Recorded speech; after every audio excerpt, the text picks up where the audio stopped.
Last night, while you were asleep, something stood outside your house and solved a problem you didn't even know you'd set for it. A latch, a cooler lid, a trash can lever you specifically bought because the last one failed, the one the hardware store clerk swore was raccoon-proof.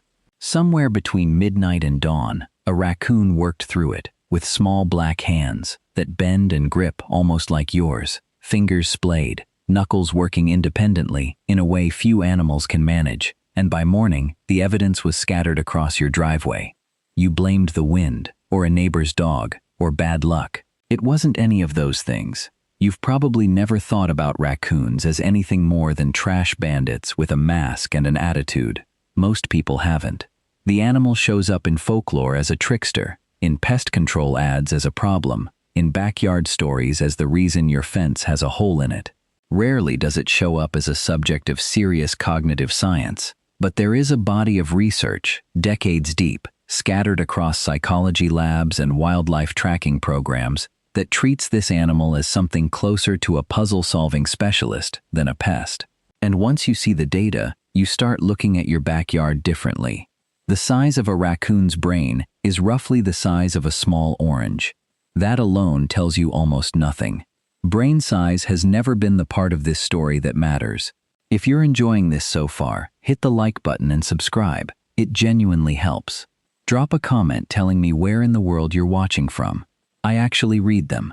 Here's where the story actually starts. Back in 1907, in a lab at Lehigh University, a psychologist named H.B. Davis built a series of mechanical latches and presented them to raccoons one at a time. Each device was harder than the last. Hooks, bolts, levers stacked in sequence, some requiring 2 separate motions performed in the correct order before the lock would give. The raccoons were expected to fail the way most lab animals fail at first, through trial and error, slow improvement, eventual mastery over dozens of attempts. What Davis found instead surprised him. The raccoons solved several of the multi-step latches almost immediately, without the long fumbling phase researchers usually document in other species. One animal solved an 11-step combination lock in a fraction of the attempts a cat or dog typically needed for far simpler devices.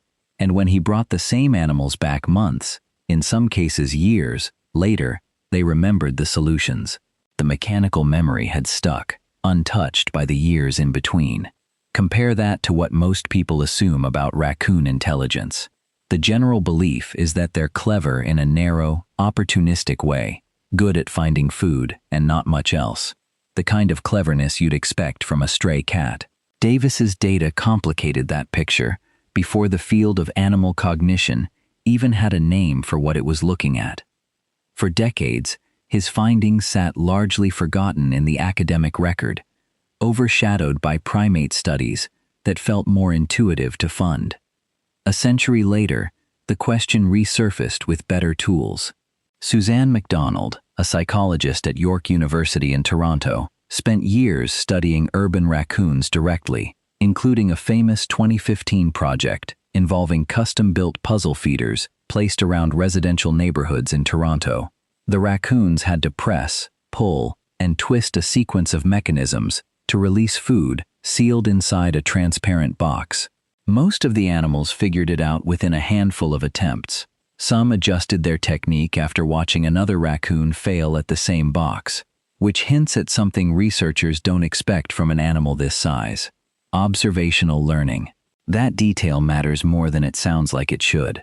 Watching a peer fail and then changing your own strategy in response requires holding a model of another individual's actions in your head and updating your own plan against it.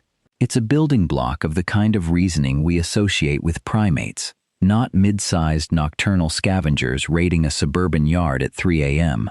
There's a neurological reason this might be possible, and it comes from a 2017 comparative study by neuroscientist Susanna Herculano-Hosel, who counts neurons across species for a living using a technique she developed at Vanderbilt University. She found that raccoons pack a surprisingly high density of neurons into their cortex relative to their brain size, a ratio that puts them closer to some primates than to most other carnivores their size, including animals several times larger.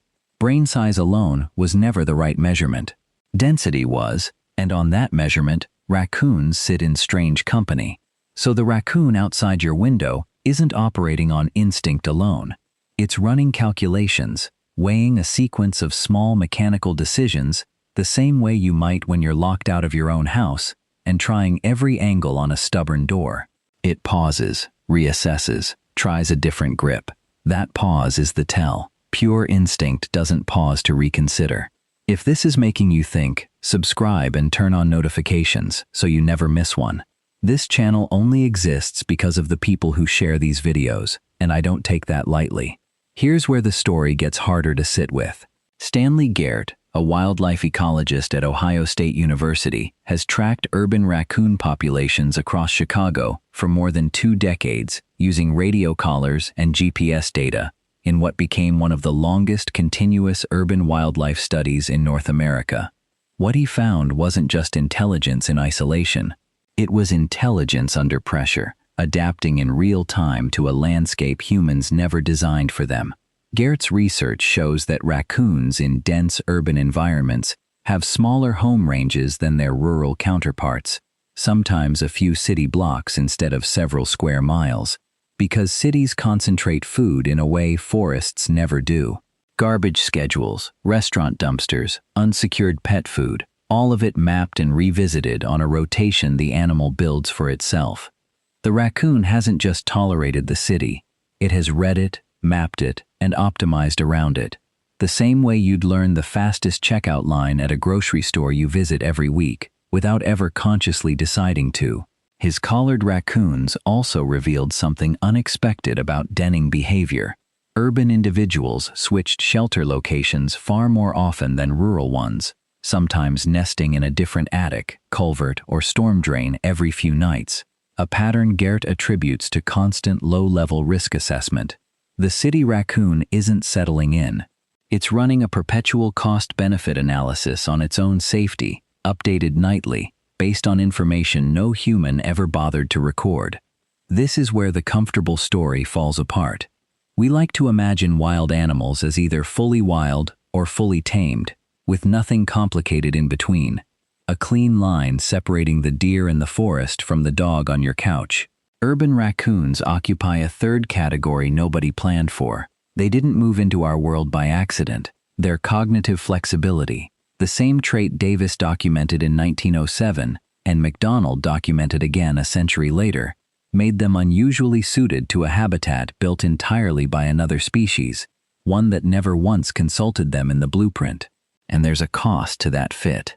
The same intelligence that lets a raccoon outsmart a trash can lock also makes it bold around humans, comfortable with risk, willing to test a door, a pet door, a screen, in ways a more cautious animal wouldn't attempt twice.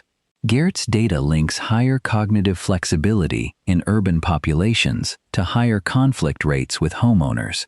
The smarter the raccoon, statistically, the more likely it is to end up labeled a nuisance and removed from the property it had already learned to navigate better than most of the people living there. Think about that for a second. The trait we'd celebrate in almost any other context, in a dog, in a child, in ourselves, becomes the reason this animal gets trapped and relocated, often to an unfamiliar territory it now has to map from scratch. What all 3 studies point toward, separated by more than 100 years of research, is a single uncomfortable thread. We built an entire civilization around our own intelligence, assuming it would keep us insulated from the rest of the animal kingdom.